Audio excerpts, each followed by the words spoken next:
I'm going to give people a word of advice, especially those who have had a spouse and divorced and are now looking to marry someone else. I want you to keep in mind the vows that you made with that first spouse that you didn't make it with. Was it really something that you should have ended, or did you do it because it was just the easy thing to do? I'm telling people this because a lot of times we have people who remarry out of spite. And I just, to see people do that is so sad, and it never works out. Anything that you obtain deceitfully never succeeds. And that includes marriage that is created spitefully. When you marry someone in order to hurt someone else, you're marrying somebody spitefully.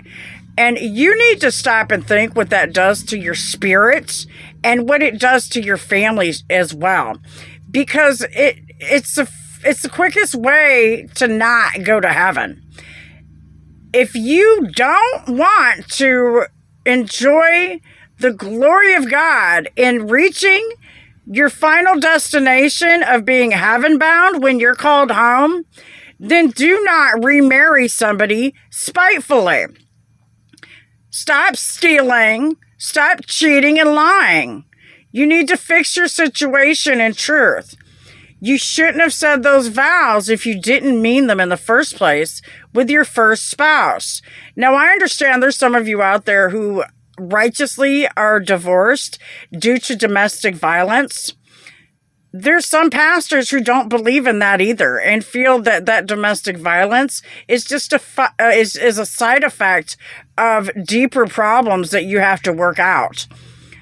I've never been somebody who agreed with domestic violence, and I think that in the Bible, to me, it says that because Jesus says that we're supposed to flee from violence, he means in marriage too, because he says don't be a fool either.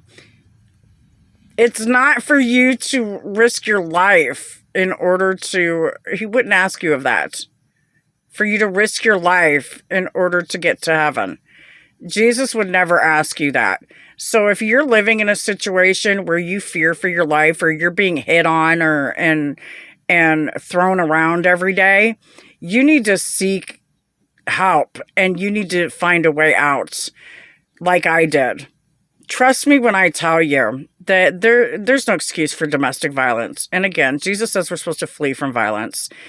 Those of you, that's the only reason for divorce in my eyes. There's no other reason. Even sexual immorality and sexual deviance is not an excuse for divorce. My point here is this. Those of you who are getting divorced because of cheating, you should consider reconciliation. Adultery is clearly listed as a reason to not divorce. It's no excuse. Stop making marriage so disposable and start changing how you do things and being lazy about it. Marriage isn't disposable if you're a true Christian, Muslim, or any other religion. No religion believes in divorce. While we're sitting up here talking about it, with God's love. God bless America. Have a blessed day. Back to Blair.